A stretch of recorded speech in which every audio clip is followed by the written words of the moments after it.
the world is going through a little bit of a rough patch, and we have to be analyzing constantly what's going to happen and what's the level of risk, and that's what professionally I do every day.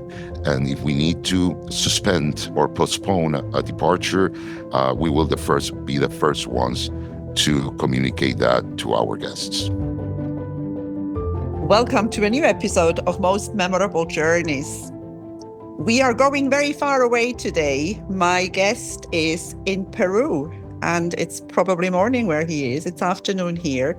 And I'm very curious. I'm really interested. It sounds like a very, very interesting story. Welcome to Most Memorable Journeys, Jorge Salas. How are you?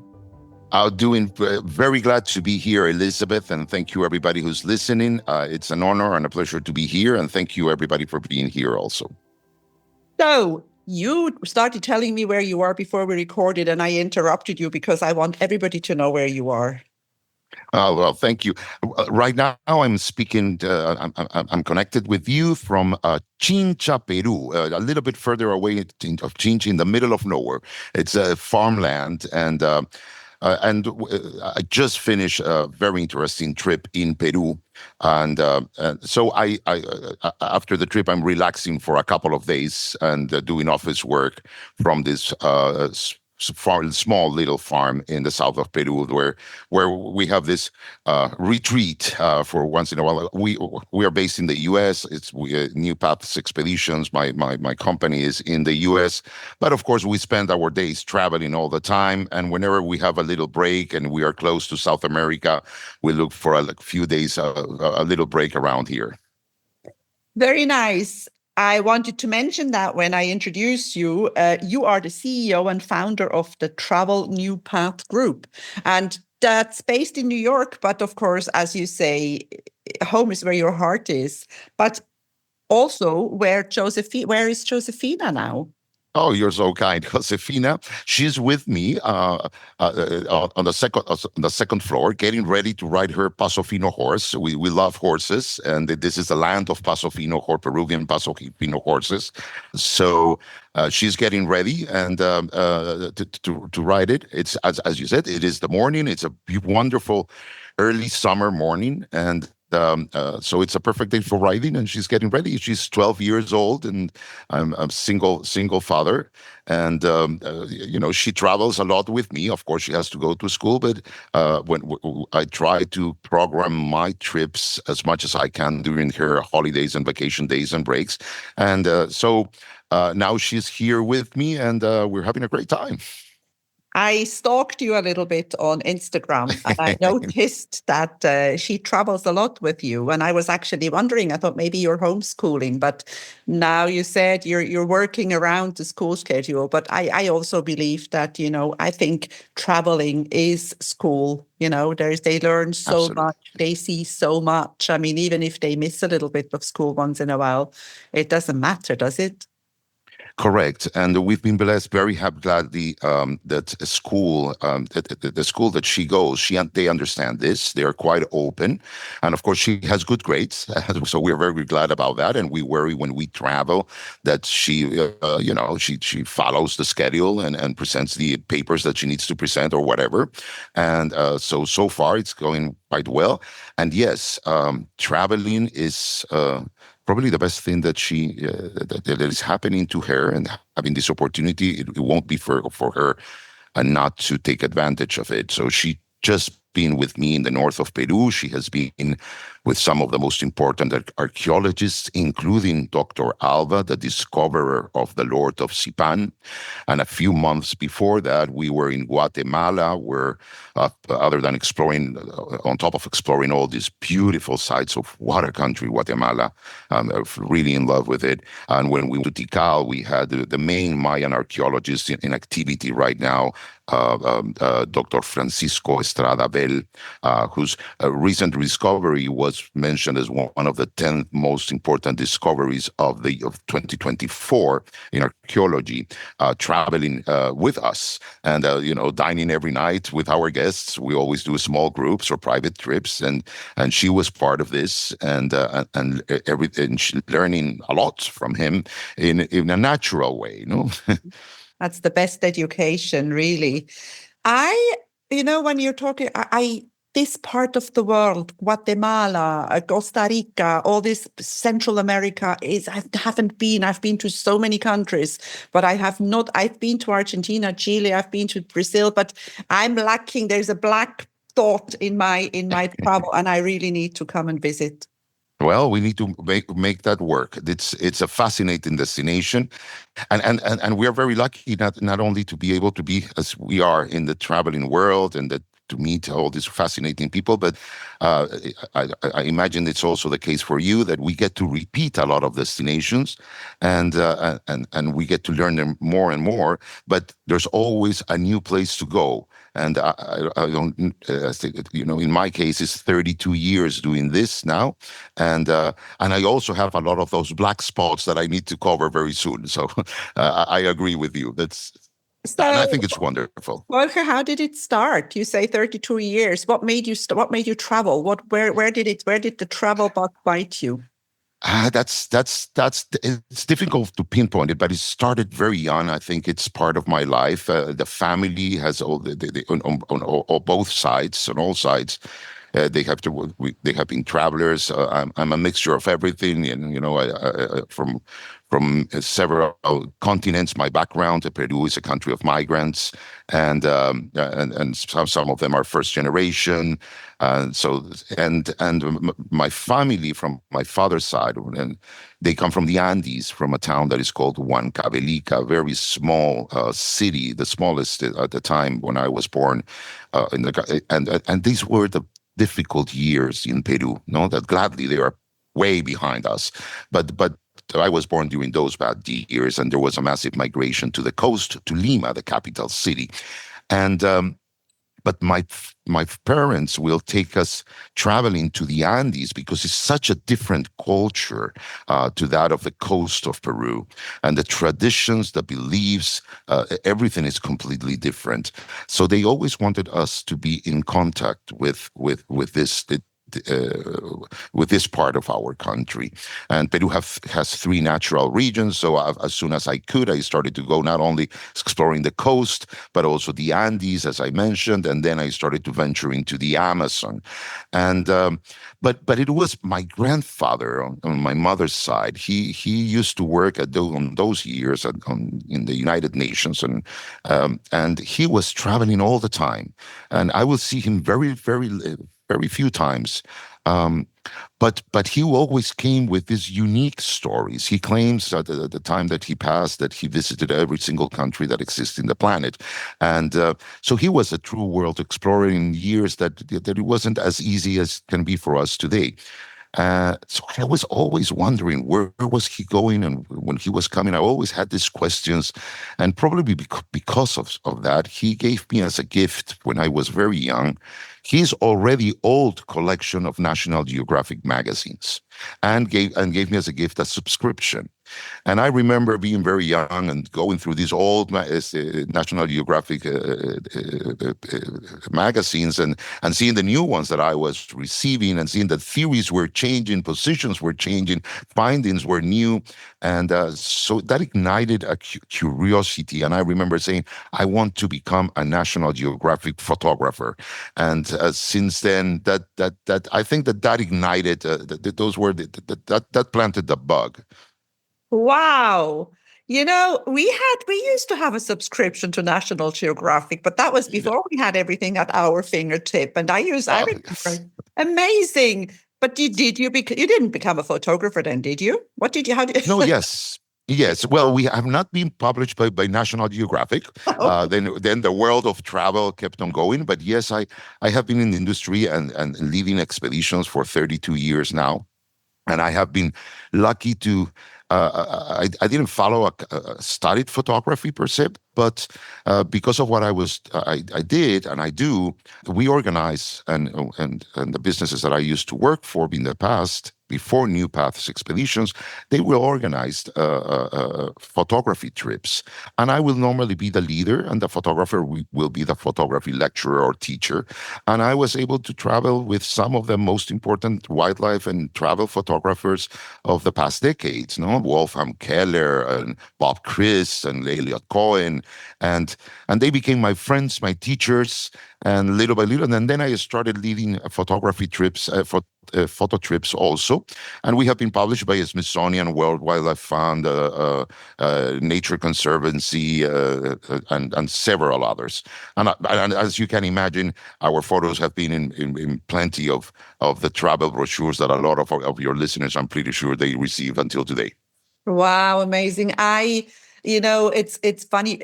This taking photographs becomes addictive, I think. Correct. I went on a walk this morning along the beach, and it was this white cliffs, and you just want to take pictures. You want to take more and more and more because it's just so beautiful. And I post on Facebook and I post everywhere, and sometimes people say, "Why do you post so much?" And I always, my answer to that is, I want you to see it too. I want to share it Right. with you because I think it's so beautiful, and I think that's the beauty of being able to take photographs.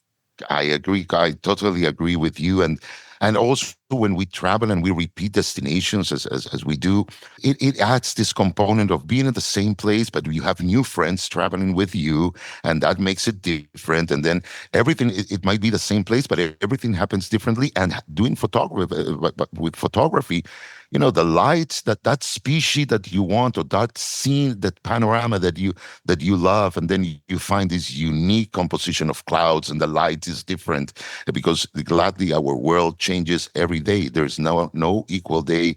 It doesn't exist. So being able to enjoy them multiple times, and being able to capture them, and be artistic, and ignite this artistic side of our brain. It's something that I really enjoy. Yeah, and it's interesting what you're saying, because it's like when you read a book the second time or when you watch a movie the second time, it's not the same thing. It depends a Correct. bit on your mood, on your perception, and it's the same when you visit the place. And it sometimes makes me laugh when people say, "But that wasn't here last time." It was, but you just didn't see it, and Yeah. that's life, really. So many things that we don't see because we are not focusing on them. Now, tell Correct. me, your head office, from what I understand, and correct me if I'm wrong, is in New York. Well, we just moved to Florida. We Okay. recently moved to Florida. We are changing things in the website. It's part of the 2025 certain changes that we are doing. We just 2024 was our 10th anniversary. So we're Okay. very glad. It was quite a milestone. We're about to reach our 11th. On May 2025, we're going to start our 11th trip. Our first trip was to Ethiopia. And on this year, we are doing a couple of changes. Florida is a little bit easier for travel around the world. And we have, before the pandemic, we already had, we have an office, but most of our collaborators are around the world. And we have collaborators direct collaborators in 4 continents. And of course, if we count our leaders and guides, as of today, we work with 58 destinations, countries, no, not destinations, countries around the world, and growing. We're working on several new ones at the moment. Mhm. So we have our office there, and we are doing a lot of more communication, and because we have a very loyal group of travelers that have been with us during these years, and some of them have been traveling with me for over 25 years. So we're very glad with that, and now we feel that we need to communicate a little bit more of what we do and the way we do it, because we do it in a different way. And I think that our people who try our services, they really like, and they really like our unique and fresh approach to travel. We're going to put the link to your website in the show notes. Do you Thank have you a so much. favorite destination, Jorge? Is there a place like a trip that even if you have to go for the 15th time, you still like to go there?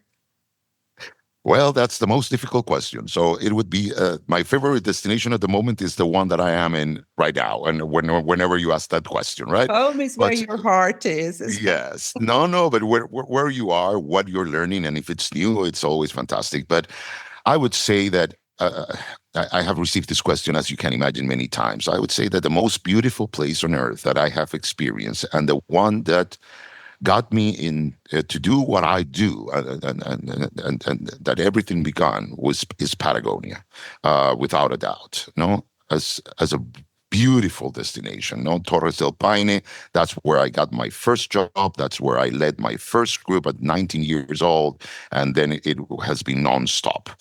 But so I really, but then there's also another one that I have to mention, and that I have been going for 28 or 29 years. I have to make the count to have the right number, the exact number. But I have been going nonstop, except in the pandemic years, of course, has been Papua New Guinea, which is not the, it's the most interesting, intricate destination in the planet, both for nature and especially anthropology for culture. It's a true past expedition to the past, and to see the clash of cultures.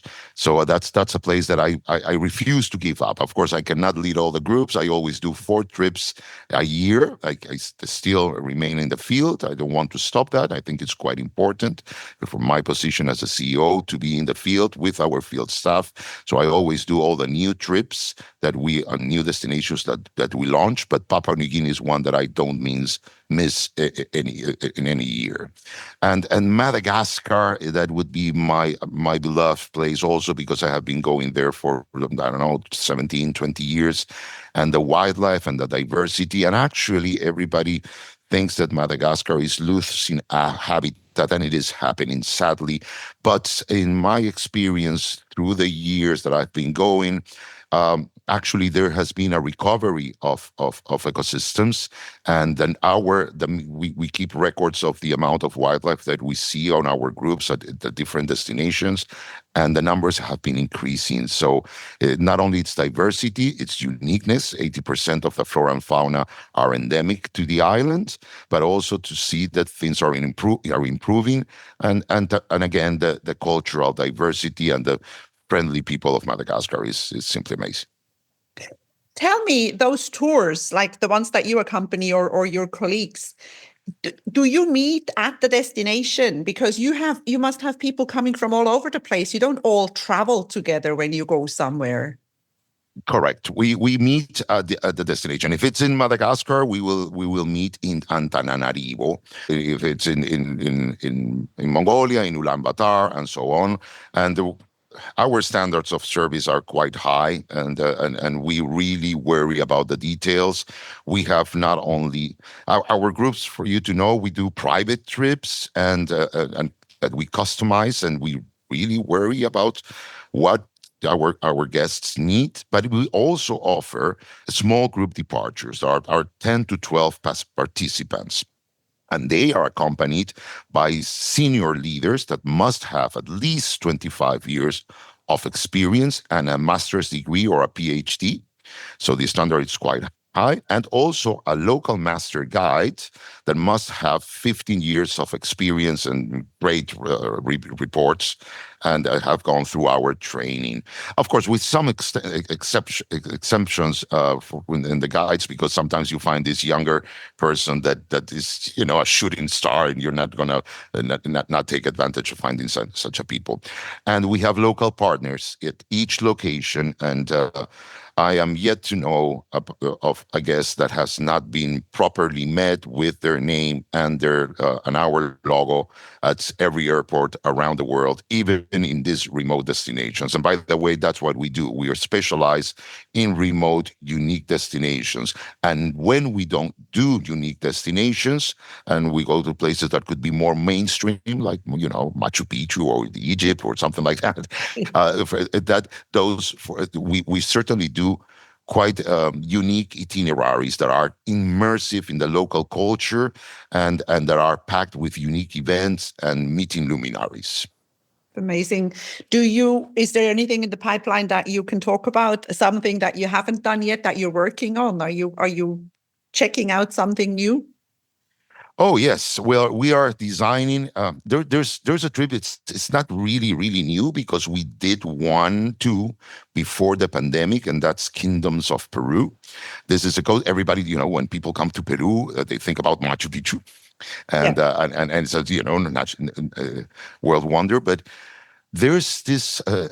Peru is a country that if you go back in time, you find cultures before the Incas that were even more advanced, and that's where the Incas got their everything that they had, their knowledge and the roads. Let's remember that the Incas only existed as an empire for 80 years, so it's impossible that they developed this 25 million empire in just 80 years. And these pre-Inca cultures, they go all the way to 6,000 years in the past, and they are quite advanced, and they develop the most incredible textiles and pottery, and they were already opening making brain surgery, and so they were quite advanced. And we have created this trip in the coast of Peru because let's remember, Peru has the Andes and the Amazon, but also we have one of the most arid deserts in the coast, and that has allowed to have mummies and textiles and pottery and gold and silver and copper to be kept just like what happens in Egypt. So the richness, the archaeological richness that we can find here is it's simply impressive, and this forces me to mention the Lord of Sipan, the Tutankhamun of the Americas, that is not that well known in the U.S. and in Europe, but we're working on that because it's as impressive and as important. So that's one that I would love to mention, and that's packed with back of the scenes access. We spend, and it's also packed with superb wildlife. Something that I have not mentioned is that in New Paths we try to balance nature and culture and close contact with locals. That's what we try to do. We are certainly built for the curious and minds. So that's one. We are and right now we're working in one of the other trips that we're working right now. It's our new wildlife-oriented Australia expedition. We did several in the past, but this is a wildlife-oriented that's quite unique. And so we are very happy, and I'm very excited. I need to do some office work later on that. And we have several more. We just launched a brand new Patagonia trip that it's breaking the mold for sure, using some new properties that have opened. And Patagonia now has a lot of visitors. We have been able to secure access to an area that it's right beside Torres del Paine National Park, which is normally packed with tourists. And it's beautiful, but packed with tourists. And then right beside it, there's a new property, or relatively new, that has accepted. We are the first ones to offer it as a group departure, that it's right in front of the Paine Towers, but only has 17 rooms. And we have been able to secure them for our groups. And this is an area that the property is 50% the size of the Torres del Paine National Park, but we only receive 30 something visitors each day, or less, because not every day is full. And they have the biggest populations of pumas in the world and the biggest populations of condors in the world. And it is also a working gaucho sheep farm. So this combination is you get to see all the beautiful parts of Torres del Paine, but then we move to this area and we relax without the tourists, and we get to explore and really see the wildlife without having anyone around us. So those are a few that I can mention. We're starting to get into Europe. We have always done Central, South America, Africa, from Mali, Senegal, the Gambia, Ethiopia, to Wildlife Africa, and Asia and Oceania, and now we're working in entering Europe with unique and different itineraries, and that's also something that is in the works. Fantastic. I do hikes. I was a tour guide when I was young. I used to work for a Swiss tour operator for 11 years. But recently, in the last years, I accompany hikes here in Cyprus. I'm based in Cyprus in the Eastern Mediterranean. And in Greece. So if you want to include a hike in Greece, I'm your woman. I don't have a PhD, but I can hike. I'm going to take your word because actually we need to work on a. We have done. By request, a couple of expeditions, archaeologically oriented expeditions on boats, small ships, very small for only 12 guests, on the islands in Greece. But we have been requested to do something similar of the beaten path overland. So I'm going to take your word. I need some advice. Good, no problem at all. Thank Now, you. tell me, how did the pandemic affect you? What happened? I mean, that must have been quite a shock. I don't know how big you are, but it affected everybody, not just, it was Yes. a big blow for companies who travel, who sell travel.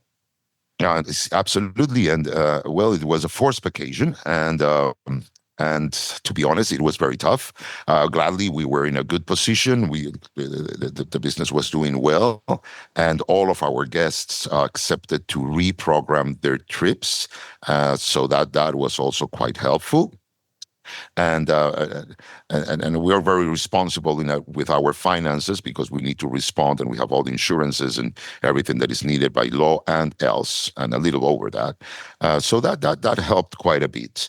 But and it was also a time that we used to develop a lot of new destinations that we need to be careful when we launch them because we cannot over offer.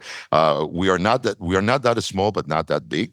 But we have been able to keep most of our staff during those years. We really made an effort, and but it was a stop. It was different, and certainly the way people travel has changed, and we have adapted, and we are still adapting to the new trends. No, we started as doing group departures, as I mentioned, small, 10 to 12 passenger guests, but now even and we were kind of a club, Elizabeth, when we started. People will come and take trips with us, and then they became friends on a trip, and they wanted to travel together. So we call them the families. We have several of these families that have become friends on our trips. But nowadays, we are receiving more and more. We always did. About 30% of our departures were FITs, as we call them, private trips, customized trips. Now, I would say that we are over 60% of our departures are private departures. Our numbers in terms of quantity of guests, but it has switched in the type of trip that they take. Families are traveling together. When we have this fleet of 4 really upscale, top of the line, they are the best without a doubt, 16 guest catamarans in Galapagos. Now, instead of having people booking cabins, they get together 1 or 2 families that are friends and they charter the boat. We're seeing that change. We're seeing that also with our ships in the Amazon.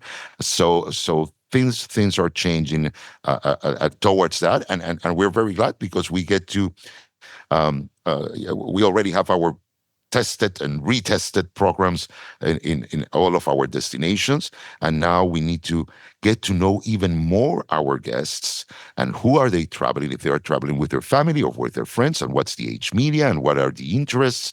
We have to dig deep into all these details to be able to customize and guarantee the ideal experience for at each destination using our itinerary, but for the interest and the reality of those groups. And that's a challenge. It's a lot of work, but it's one that we really enjoy. And once we get the reviews after our expeditions and see these expeditions happen, it's a joy to see that everybody so far, and we work hard to keep it that way, that they really like it and they return for more.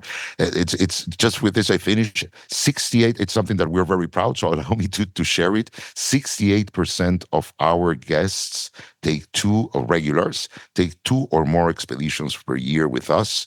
And 98% of people that try our expeditions for the first time decide to book a second departure with us. So, we're very proud. Impressive. That really is impressive. Thank you. Yes. Did you manage to bring everybody home when the pandemic started, or did you have people scattered around? We were able to. I was the last one to get in, and it was difficult. I was at the ITB Berlin, and I made it. But I was coming back to Peru because of the pandemic. I wanted to be close to my relatives, my parents and all this. And I arrived 2 days before the border closed for, if I remember correctly, for 4 months. So Yeah. imagine, Yeah. yeah, that was tough. That was pretty close. But what I have been 32 years in the industry. I've not only been a leader, but also been in the corporate side of the business, and I was in charge of crisis handling. So when this all began, we had some groups in Uganda, in Rwanda, we had some in Morocco, and we started to cancel and reprogram well before the rest of the companies started to do it. Some of our guests were not happy with this. Of course, nothing was clear.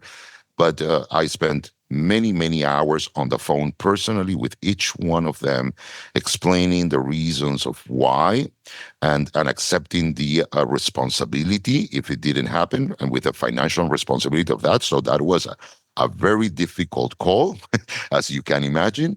But it proved that it was the right decision, and I think that because of that, a lot of our guests remain with us. They know that the safety and security, and we are constantly analyzing what's happening in the world all the time. I'm to be honest, even the pandemic stopped everything, but right now, the world is going through a little bit of a rough patch, Yeah. and we have to be analyzing constantly what's going to happen and what's the level of risk, and that's what professionally I do every day.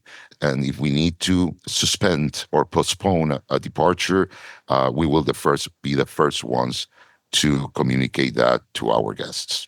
Well, you're better safe than sorry. I absolutely agree. And Yes. Jorge, we're coming to the end already of this episode. I want you to tell the listeners a last story if you have one. Did anything funny happen? Do funny things happen during your trips? Did you have? I mean, are clients becoming more demanding? Are they becoming more difficult? Are they becoming more silly? What's the deal? Well, it's there are so many. There are so many. I It's hard can to pick imagine. one. Yes. There are so Tell me many. the best one. Well, some of the best ones are the ones that I cannot tell. Oh, that's true. You don't have to name them. No, no, no. That's a joke. That's just a joke. But no, it's a wonderful it's a wonderful experience, and all of our guests are always are always very curious. So, ay caramba, that you put me in a hard spot. I'm trying to bring one, but that doesn't make a joke. But I had this person that asked me something like that last year, and it's lots of funny and wonderful things happened along the way, and I'm sure that. But I remembered one yesterday, but it's one that makes a little bit of a joke of one of our guests. But so I was in the Amazon, and we were doing this cruise. We had this ship in the Amazon, and we were doing this cruise, and this guest will come, and he was really worried about the mosquitoes, and he said, Jorge, what is going to be the mosquito situation here? And I had to explain, sometimes we have them, and sometimes there's none. Don't worry about it. Apply your repellent, long pants, long sleeve shirts, apply the repellent this way, blah, blah, and you're going to be fine. There's not a problem. Second day, he will come, no mosquitoes. Second day, he will come and make the same question, same answer, and so on. And then Friday arrived. This is an 8-day cruise and a wonderful expedition. And I saw him and I said, hey, there's no congratulations. And there has been no mosquitoes throughout your trip. You're so lucky. And he came and hugged me and told me that I was right. And this was his best travel experience of his life, and so on. That was fantastic, and the trip ended. And about 3 or 4 weeks later, I was working. This is not my business. I was working for someone else, and I was the senior leader for that company. And the president of the company sent me an email that said complaint. And I got worried, and I've never had a complaint before in my life. So I opened the email. I went to Jorge, you gotta read this. And I opened the attachment, and it was a 2-page letter of this gentleman claiming that they're asking for a refund because he felt that there were not enough mosquitoes to have the proper Amazon experience. And that one is framed on my office. Sadly, I'm not in my office to Oh show it to my you. God. I am not surprised at all. That is so funny because But this that's where you realize that you don't need to take it seriously. Correct. Yes. But you know what? I think that at the end it was a joke, because about 6 months later he was on other of our trips, and he was with us in no other place than Papua New Guinea, and he's a fantastic guest. I think he did it as a joke. Wonderful. Well, let's leave it here. We will put the links and all the information in the show notes. And I want to thank so you much for being on Most Memorable Journeys today, Jorge Salas. Elizabeth, thank you very much, and thank you everybody who has been listening. It has been a pleasure and an honor. Thank you. If you enjoy my podcast, please like, share, and subscribe to my channel. You will find all the information in the show notes.